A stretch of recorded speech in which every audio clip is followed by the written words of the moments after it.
பிதாவே தர்மியான வேலைக்காக நன்றி உங்களை துதிக்கிறோமப்பா. அந்த 4வது வார்த்தையை தியானிக்கும்படியா எங்களை இந்த நேரத்தில் கொண்டு வந்ததுக்காக நன்றி செலுத்துகிறோம் தகப்பனே. முற்றிலுமா எங்களை சார்ந்துகிறோம் அர்ப்பணிக்கிறோம். வாயின் வார்த்தைகளும் என் இருதயத்தின் தியானம் உங்களுடைய சமூகத்தில் திருப்தியா இருப்பதாக. ஆமென்.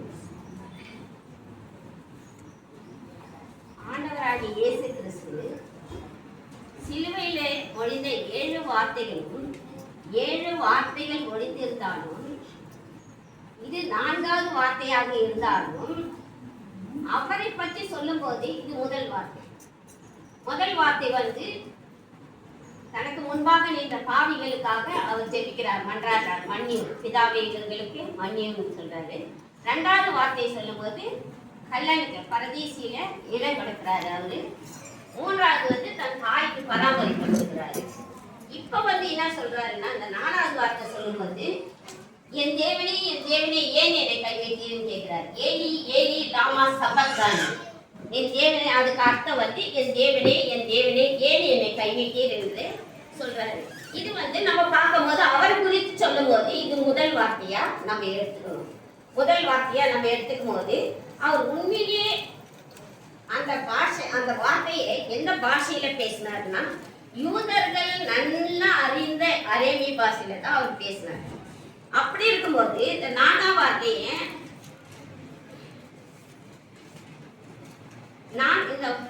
இவர் வந்து எந்த நேரத்துல இது சொன்னாருன்னு பைபிள்ல நம்மளுக்கு சொல்லி இருக்குதுன்னா 9ஆம் மணி நேரத்திலே இயேசு அப்படி ஏலி ஏலி லமா சபக்தானேன்னு சொல்றாரு.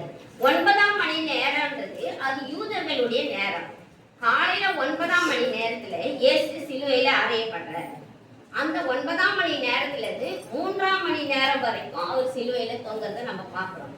அந்த சிலுவையில தொங்கும் போது ஒருவேளை இந்த 3 வார்த்தையை சொல்லும் போது அவர் என்ன பண்ணிருக்கலாம்? 3 வார்த்தையை சொல்லும் போது அந்த 3 மணி நேரத்துக்கு முன்னால சொல்லியிருக்கலாம், 12ஆம் மணி நேரத்துக்கு முன்னால சொல்லியிருப்பாரு.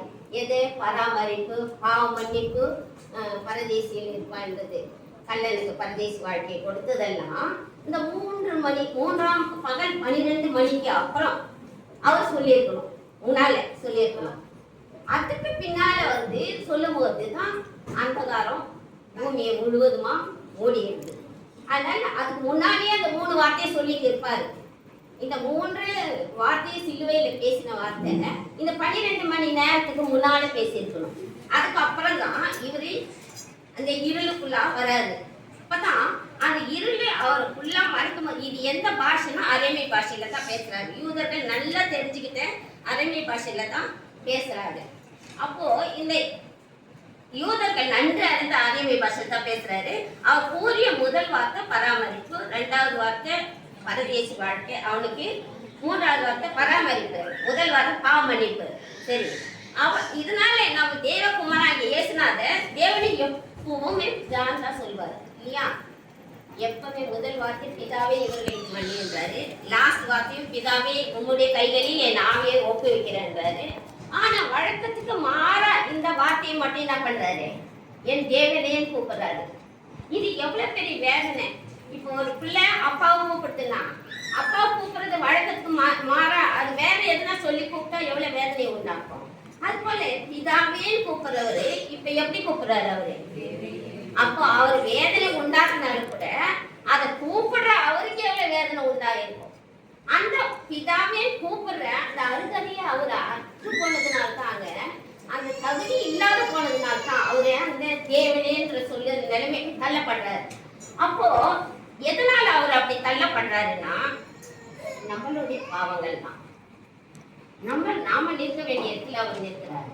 சரி, இந்த வழக்கத்துக்கு மாறா எல்லா நிலையிலும் அவர் சின்ன பிள்ளையில இருந்து அவர் சிலுவைக்கு போற வரைக்குமே கடைசி வார்த்தை வரைக்குமே என்ன சொல்றாரு? பிதாவேன்னு தான் சொல்றாரு. எப்படி? நானே பிதாவின் சித்தம் செய்வதே என்னுடைய போஜனமா இருக்கிறதுன்னு சொல்றாரு. பிதாவுக்கு கீழ்ப்படுத்து நடக்கிறேன், நானே பிதாவின் கட்டளைகளை செய்து முடிக்கிறது என் போஜனமா இருக்குது.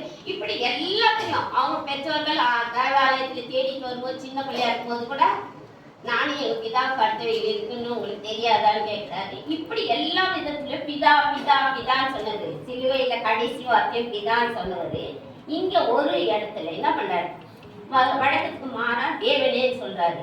என் தேவனே ஏன் என்னை கைவிட்டீர்கள்? அவரும் கூட பாருங்க, பிதாவும் கூட குமாரனை என்ன சொல்றாரு, ஞானஸ்தானம் எடுக்கும் போதாகட்டும் மறுரூப மலையில ஆகட்டும் என்ன சொல்றாரு, இவர் என்னுடைய நேசகுமாரன் சொல்றாரு, சாட்சி கொடுக்கிறார்.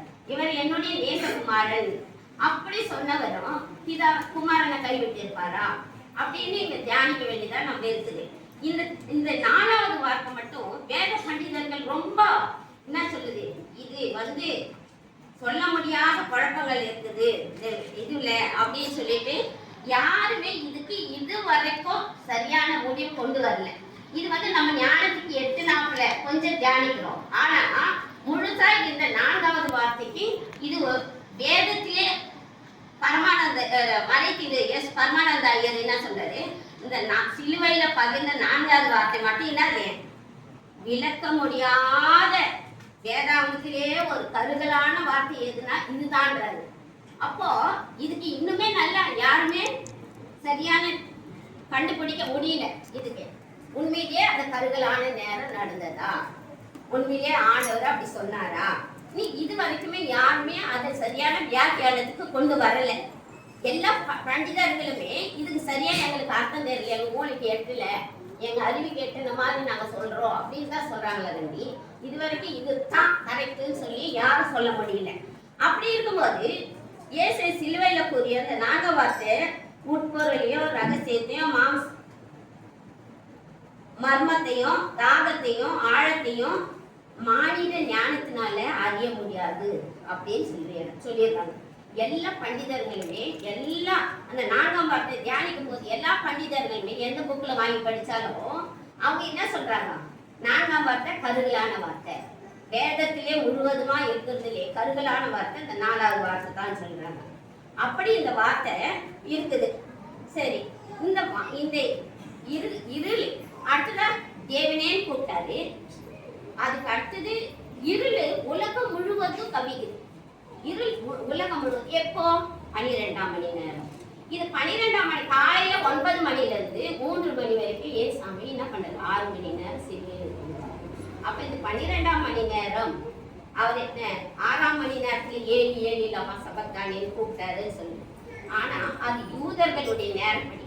நம்முடைய நேரப்படி என்னன்னா பகல் 12ல இருந்து 3 மணி வரைக்கும் தான் அந்த நேரம். அவர் கூப்பிட்ட நேரம் இந்த காலையில் சூழ்ந்த நேரம், இந்த 3 மணி நேரம் காலையில் சூழ்ந்த நேரம் எதுனா பகல் 12 மணில இருந்து 3 மணி வரைக்கும் தான் அப்படின்னு சொல்லிட்டு நம்ம காலப்படி கணக்கிடப்படுகிறது. அப்போ இந்த இந்த இந்த இருள் எப்படி இருந்துச்சுன்னா, இது இயற்கையின் விதிகளை மீறிய தோன்றிய இருளா இருந்துச்சு. இயற்கை விதிகளையே மீறி தோன்றிய ஒரு இருளா காணப்பட்டது. சூப்பர் நேச்சுரல் டார்க்னஸ் சொல்றாங்க. சூப்பர் நேச்சுரல் டார்க்னஸ் சொல்றாங்க. அப்படி இயற்கை சக்திகளை மீறி ஏற்பட்ட இருள் அது. யாராலுமே அது எந்த நேரத்தை அந்த இருளை கணிக்க முடியாம நேரமா இருக்கு, இந்த நாள் வரைக்கும் இருக்குது அது. அப்படி அந்த இருள் அந்த 3 மணி நேரத்திலையும் என்ன இருக்குது, உலகம் முழுவதுமா அது இருளை கொண்டு வந்துருச்சு. ஆனா மத்திய 6ஆம் மணி முதல் 9ஆம் மணி நேரம் வரைக்கும் பூமிக்கு அந்தகாரம் உண்டாச்சு. மத்திய இப்படி சொல்றாரு, மார்க்கு அதை சொல்றாரு. ஆனா இந்த 2 சுவிசேஷத்துல மட்டும்தான் அது சொல்லப்பட்டிருக்கிறது. 4ஆம் வார்த்தையை மற்ற 2 பேரை கையாளு, லூக்காவும் யோவானும் கையாளு. மற்ற மத்தியும் மார்க்கு மட்டும்தான் இந்த வார்த்தையை எடுத்து எழுதியிருக்கிறாங்க. ஆனா அந்த யூதர்களின் முறைப்படி என்னன்னா, அந்தி சாயிற நேரம் நம்ம போய் மேற்குல சூரியன் மறையுது இல்லைங்களா, அந்தி நேரம். அந்த நேரம் அவங்களுக்கு டைம் எப்படின்னா சாயங்காலம் 6ஆம் மணிக்கு தான் அவங்களுக்கு அடுத்த நாள் உருவாகும், பொழுது வெடியும். நம்மளுக்கு எப்படி பகல் 12 நைட்டு 12 மணிக்கு தான் நம்ம பொழுது வெடியுதுன்னு சொல்றோம் இல்லையா. 12 மணிக்கு பகல் நைட்டு 12 மணிக்கு தான் நம்மளுக்கு புது நாள் தொடங்குது அடுத்தது. ஆனா அவங்களுக்கு அப்படி கிடையாது, சாயங்காலம் 6 மணிக்கு தான் அவங்களுக்கு புதிய நாள் அடுத்த நாள் தொடங்குது. அப்படி இருக்கும்போது அந்த புதிய நாளை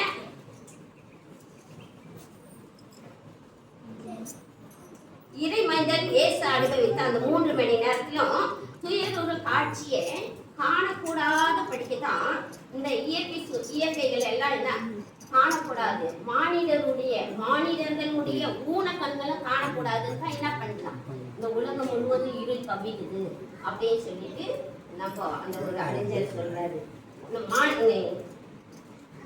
இயேசு கிறிஸ்து அனுபவிக்கிற அந்த துயரமான காட்சியை அது எப்படி சொல்றதுன்னா, அவருடைய ஆடையெல்லாம் உறிஞ்சிக்கிட்டாங்க இல்லையா, அந்த யூதர் பாஷையில கோமனான்ற மாதிரி, நம்மளும் தான் அதை சொல்றோம், அந்த கோமனான்ற மாதிரி அந்த ஒரு ஆடையோட தான் அவர் சிலுவையில தொங்குறாரு.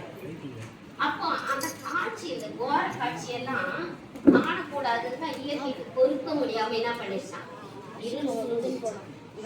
இந்த மானிட பொல்லாத மானிட குருட்டாட்டம் உள்ள ஊனக்கண்கள் வந்து இந்த கோர காட்சியை பார்க்க கூடாதுன்னு சொல்லிட்டு என்ன பண்றாரு ஆண்டவர் அந்த நேரத்துல ஃபுல்லா இருள கொண்டு வராரு. அதனால அங்க வந்து அந்த இருள் இப்படி அந்த இருள் அங்க நகை சிரிச்சுக்கிட்டு இருந்தாங்கல்ல, பரிகாசம் பண்ணிக்கிட்டு இருந்தாங்கல்ல, அவங்களுக்கெல்லாம் அந்த கொடியவர் கூட்டத்துக்கெல்லாம் ஒரு அதிர்ச்சி, ஷாக் ஆயிடுச்சு. எப்படா இந்த இருள் திடீர்னு, இதுக்கு எந்த அறிகுறியும் இல்லை, அந்த இருள் வரத்துக்கு எந்த அறிகுறியுமே கிடையாது. திடீர்னு அந்த காரியம் அப்படி உலகமே மூடிடுச்சு. அப்ப இவங்களுக்கு எல்லாரும் அங்க நின்று பரிகாசம் பண்ணவங்களுக்கான என்ன ஆயிடுச்சு, ஒரு அதிர்ச்சி வந்துருச்சு. உறைந்து அப்படியே அதிர்ச்சியில உறைந்து போயிட்டாங்க. திடீர்னு இந்த படிந்த இந்த இருளால திக்கு தெரியாம தடுமாறினாங்க எல்லாரும். அங்க நின்னவங்க எல்லாரும் பரிகாசம் பண்ணிட்டு இருந்தவங்க எல்லாம் என்ன பண்ணாங்க, திக்கு தெரியாம தடுமாறினாங்க. இந்த இருள் எப்படி வந்துச்சு, இந்த இருள் அடுத்தது என்ன வருமோ, அடுத்தது என்ன சம்பவிக்குமோ அப்படின்ற பயம் அவங்களுக்குள்ள, அந்த அதிர்ச்சி அதுல இருந்து மீள முடியாம மௌனமா அங்க நின்றுட்டு இருக்கிறத பார்க்கணும். அந்த அமைதி காலையில ஒரு அமைதியான சூழ்நிலை, அங்க சிலுவை காட்சியாண்ட என்னது, சிலுவையாண்ட ஒரு அமைதியான சூழ்நிலை. ஏன்னா இதனால ஷாக் ஆனவங்க அங்க நின்னவங்க எல்லாம் வாய் அடிச்சு போய் திக்கு திணறி நின்றுறாங்க சைலண்டா. இது எப்படி உண்டாச்சு, இது திடீர்னு எப்படி வந்துச்சுன்னு அவங்களுக்கே தெரியல. அது இரவல் சரி, அதனால அவங்க எல்லாம் என்ன திகைச்சு போய் அங்க நிக்கிறத பாக்குறோம். சரி, அடுத்த பாயிண்ட் போலாம். நம்ம இறைவனை கைவிடுவாரா, அப்படி அடுத்தது போலாம். இறைவன் கைவிடுவாரா அப்படின்னு சொல்லி பார்த்தோம்னா, இறைவன் கைவிட்டார் தான் அப்படின்னு சொல்றாங்க ஒரு சில பண்டிதர்கள். ஒரு சிலர் என்னன்றாங்க, அது எப்படி இறைவனை கைவிட முடியும்ன்றாங்க. முழுமையா அவரு மாநிலத்துக்குள்ள வந்துட்டாரு. முழுமையா என்ன பண்ணிட்டாரு, மாநிலத்துக்குள்ள வந்துட்டாரு. முழுமையா தன்னை மனுஷனா அந்த உலகத்துக்கு வந்ததே, இயேசு கிறிஸ்து மனுஷனா அந்த உலகத்துக்கு வந்ததே மரிக்கணும் தான் வந்தாரு. அவர் வரப்போறாரு, பாடுபட போறாரு, மரிக்க போறாரு, நம்மளெல்லாம் பாவங்கள் இருந்து மீட்க போறாரு என்பதை எல்லாவற்றையுமே முன்கூட்டி அறிந்திருந்த தேவன். அவர் எல்லாவற்றையுமே முன்கூட்டி அறிந்திருந்தாரு. ஆனால் கூட ஏன் இப்படி அங்கலாய்த்தாருன்னு பாக்குறோமா, இம்மை பொழுது உன்னை கைவிட்டேன், ஆனாலும் உருக்கமான இரக்கங்களால் உன்னை சேர்த்துக் கொள்ளும். அற்ப காலம் உன்னை கோபத்தினால் இம்மை பொழுது உன்னை கைவிட்டேன், ஆனாலும் நித்திய கிருபையுடன் உனக்கு இறங்குவேன். நம்ம வேதத்துல வாசிக்கிறோம். இம்மை பொழுது தான் கைவிட்டாரு ஆண்டவர். ஏன் அந்த இம்மை பொழுது கூட கைவிடுறதே அவர் தாங்க முடியல. பரிசுத்திலே பிறந்து பரிசுத்த ஆவியினாலே அவர் ஜெனிச்சு, பரிசுத்த ஆவியே அவர் இருந்து வளர்ந்து, பரிசுத்த ஆவியே வளர்ந்து அவருக்காகவே ஆண்டவருக்காக பரிசுத்தமா ஜீவித்த ஆண்டவர், சாட்சியா வாழ்ந்தவர். இந்த நாளில அந்த பாவத்துக்குள்ள போகும்போது அந்த ஒரு சிறு நிமிடம் கூட அவரால் என்ன பண்ண முடியல, தாக்க பிடிக்க முடியல. ஆண்டவருடைய முகம் வரைக்கிறது அவரால் தாங்க முடியல. ஒருவேளை நம்ம இப்ப தப்பு செஞ்சோம்னா நம்ம தண்டிக்கப்படுறது, நம்ம ஜோதி சொன்னார், நம்ம தப்பு செய்யறோம்னா நம்ம தண்டிக்கப்படலாம். ஆனா ஒண்ணுமே செய்யாத பரிசுத்தர் அவர் தண்டிக்கப்படுறாருன்னா அது கூட எந்த நிலைமையில அவர் தண்டிக்கப்படுறாரு கொஞ்சம் நம்ம கண்ணுக்கு முன்னால கொண்டு வந்து நிறுத்தணும்னா தெரியும் அந்த காட்சியை. எந்த நிலைமையில அவர் தண்டிக்கப்படுறாரு, அந்த கோர காட்சி இருள் இல்ல, சகிக்க முடியாத உச்சகட்டம். இதுதான் அவர் மரணத்துல உச்சக்கட்டம் ஆரம்பிக்குது. இங்கதான் இவர் மரணத்துக்கு நேரா கடந்து போகிற உச்சக்கட்டத்துக்கு நேரா வர தள்ளப்படுறாரு. அந்த நிலைமையில அவர் என்ன பண்றாரு, தேவனேன்னு கூப்பிடுற நிலைமைக்கு வந்துட்டாரு. என் தேவனே, அவர் முகம் மறைக்கப்படுது ஆண்டவருடைய முகம். ஏன்னா இவர் பாவத்துல இருக்கிறாரு. மனுஷனுடைய எல்லா பாவத்தையும் அவர் மேல சுமந்துக்கிட்டதுனால ஆண்டவருடைய முகம் அவருக்கு மறைக்கப்படுது. அங்க அவரால் தேவனுடைய முகத்தை பார்க்க முடியல.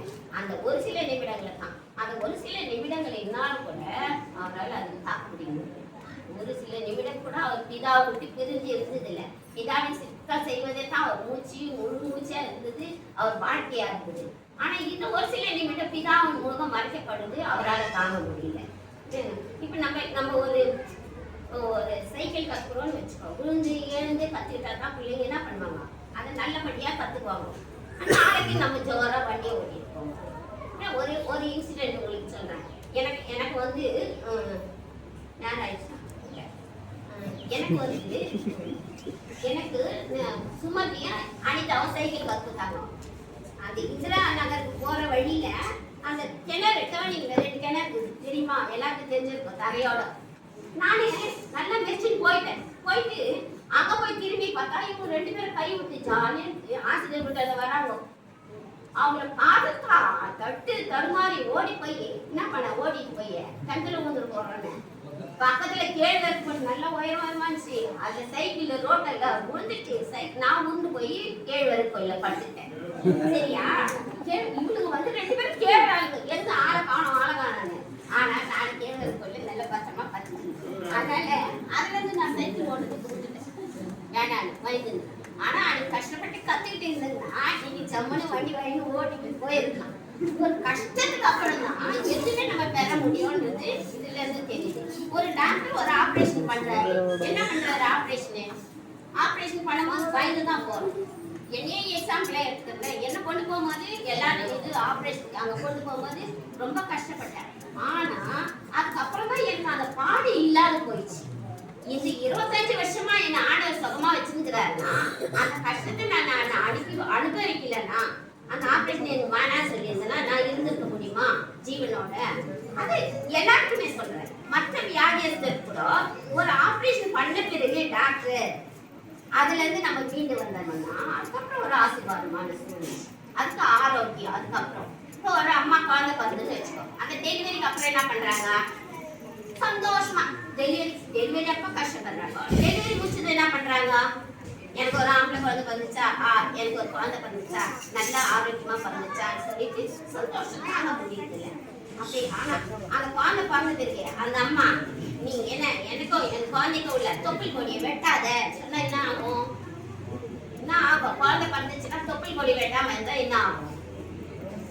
2 பேருமே காப்பாற்ற முடியாது இல்லையா?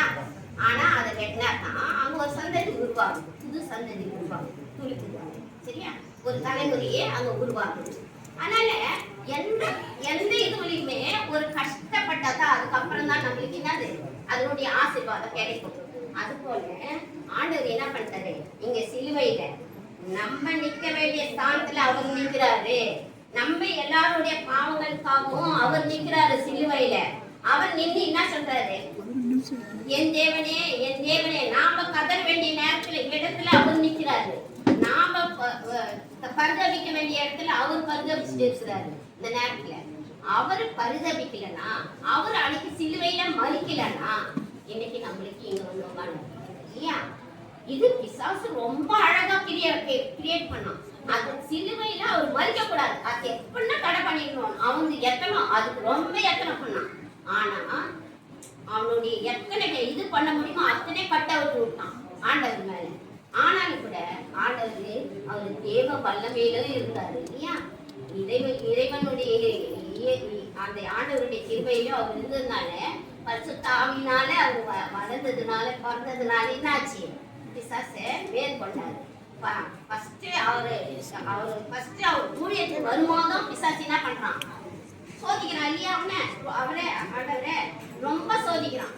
கொண்டு போய் என்ன பண்றான், வனாந்தரத்துல நீ அப்பங்களை கல்லுகள் ஆகும்படி சாப்பிடுன்னு சொல்றான்.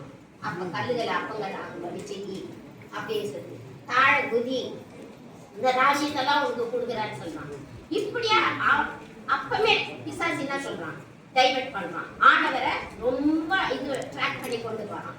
ஆனாலும் கூட அப்பத்துல இருந்து இன்ன வரைக்கும் ஊழியத்தெல்லாம் முடிச்சு கூட சிலுவையில் தொங்கும் போது கூட அந்த பாடுகள் மத்தியில கூட என்ன பண்றாரு ஆண்டவர், பிசாசனுடைய கிரியைகளுக்கு இடம் கொடுக்காத மாதிரி தன்னை பார்த்துட்டு வர்றாரு. ஆனா இது என் தேவனே ஏன் என்னை கைவிட்டீர்னு சொன்னது, அது ஏன் என்னை கைவிட்டீர்னா கைவிட்டான் இல்ல. மோசே வந்து தன்னுடைய இதுல சொல்றாரு, என்னன்னு மனுஷன் வந்து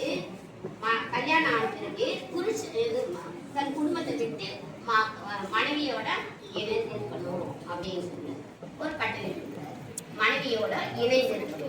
அது வந்து விட்டுட்டு போனானாக்கா பிரிஞ்சுட்டு போறது இல்லை. அது ஒரு புதிய தலைமுறை உருவாகும். அதுக்காக வேண்டி அந்த கட்டளை கொடுக்கப்பட்டிருக்காங்க.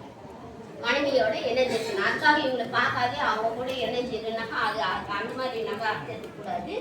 அவங்க ஒரு புதிய தலைமுறை உருவாக்கணும். அவங்க ஒரு வம்சம் தழைக்கணும். அதுக்காக வேண்டி மோசே அந்த மாதிரி ஒரு கட்டளையை அங்கே கூப்பிட்டு வச்சாரு.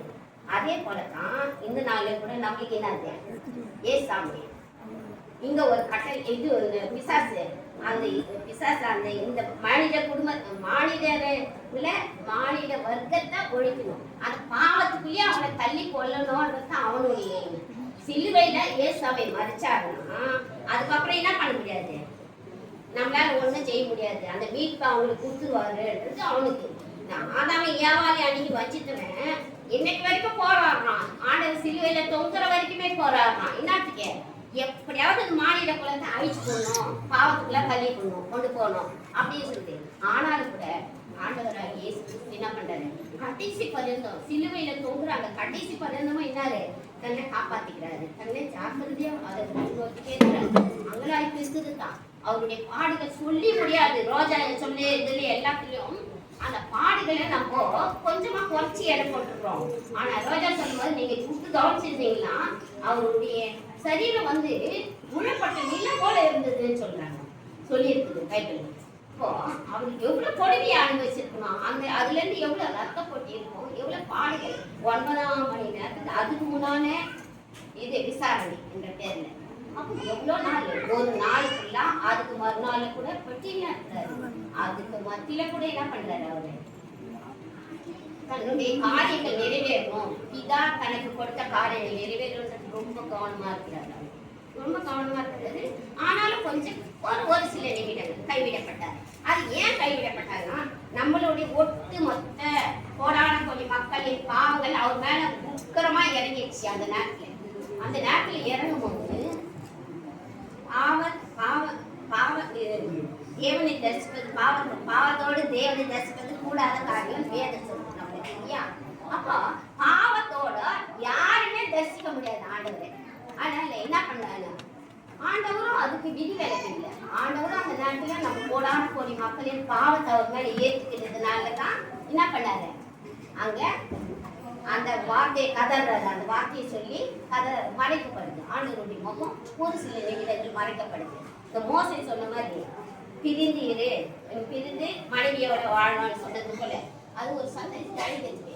இப்ப நம்மளுக்கு ஆண்டவர் என்ன பண்றாரு, இந்த முகம் மறைக்கப்படுறதுனால இதனால நம்மளுக்கு என்னது புது வாழ்க்கை கொடுக்குறாரு. அவரு ஏன் அங்க அந்த இதுல கைவிடப்பட்ட நிலைமையில அவர் தொங்குனாரு. உண்மையிலே தேவன் கைவிட்டாரா? ஒரு சில நிமிடங்கள் அப்படி முழுசா கைவிட மாட்டார் தேவன் இல்லையா. அவருடைய தேவன் ஒரு சில நிமிடங்கள் முகம் மறைக்கப்பட்டது, அது பாவமாகப்பட்டது. நம்ம எல்லாரும் கோடான கோடி ஜனங்களின் பாவங்களும் அவர் மேல உக்கிரமா இறந்ததுனால அவர் பாவியா நின்னார் அந்த இடத்துல. அதனால பாவியா இருந்தா ஆண்டவரை தரிசிக்க முடியாதுன்னு வேதவாசம் நல்ல தீர்க்கமா சொல்லுது. அதனால அந்த பாவத்தை சுமந்ததுனால அவர் ஆண்டவருடைய முகம் மறைக்கப்பட்டது. அந்த நேரத்துல தான் அவர் அந்த மாதிரி கதறாரு, என் தேவனே ஏன் என்னை கைவிட்டீர்கள். ஆனா உண்மையே ஆண்டவர் கைவிடப்படல. அதுக்கப்புறம் நமக்கு ஒரு நல்ல வாழ்வு, நமக்கு ஒரு புது வாழ்வு, ஒரு புது சந்ததி. நம்ம எல்லாம் இன்னைக்கு சுதந்திரமா எத்தனை பாவம் பண்ணாலும் உட்காந்துக்கிறோம்னா எதனால உட்காந்துக்கிறோம், எத்தனை பாவம் பண்ணாலும் இன்னைக்கு மன்னிக்கிறாருன்ற தைரியம் எதனால இருக்கு. அன்னைக்கு ஆண்டவர் அந்த சிலுவையில அதை அனுபவிச்சதுனால்தான், அவரு நம்மளுக்கு அந்த வீட்டை தேடி கொடுத்ததுனால்தான் இன்னைக்கு நம்மளுக்கு என்ன இருக்குதுங்க, தைரியமா உட்காந்துக்கிறோம். எத்தனை பாவம் செஞ்சாலும் நம்ம ஆண்டவர் மன்னிச்சிடாருன்ற தைரியம் இருக்குது. எதனால அன்னைக்கு ஆண்டவர் கதறினாரு. அன்னைக்கு ஆண்டவர் தேவனைக்கே கைவிட்டேரு அப்படின்ட்டு கதறினாரு. நம்ம ஸ்தானத்துல இருந்து அவர் கதறினார், நமக்காக அவர் கதறினாரு. இன்னைக்கு நம்ம கைவிடப்படக்கூடாதுன்றதுக்காக, நம்ம அந்த நிலைமைக்கு வரக்கூடாதுன்றதுக்காக அன்னைக்கு அவர் கதறினாரு. நம்ம தனியா இந்த இதுல உலகத்துல வாழக்கூடாதுன்றதுக்காக, பாவமா வாழக்கூடாதுன்றதுக்காக எல்லா பாவத்தையும் அவர் மேலே ஏற்றுக்கொண்டாரு. நமக்காக அவர் கதறினாரு, நமக்காக அவரு கைவிடப்பட்டாரு, நமக்காக அவரு அடிகள் பட்டாரு, நமக்காக அவரு ரத்தம் செஞ்சினாரு. இப்படி எல்லாத்தையும் செய்து ஆண்டவர் நம்மள என்ன பண்ணிருக்கிறாரு, ஆலயத்துல சுகமா வந்து ஜெபிக்கு இது ஆராதிக்க ஆண்டவர் நம்மளுக்கு ஏற்படுத்தி வச்சிருக்கிறாரு. அதனால இதுக்கப்புறம் ஒரு சந்ததி ஒரு உருவாகும். இதுக்கப்புறம் ஒரு துளிர் விடணும். அடுத்தது வாரம் பாவம் இல்லாம ஜீவிக்கணும்ன்றதுக்காக தான் என்ன பண்ணாரு ஆண்டவர் அன்னைக்கு பாவியா அந்த இடத்துல நியமித்தாங்க. ஆண்டவர் அமே இந்த வசனங்களை ஆசீர்வதிப்பார்.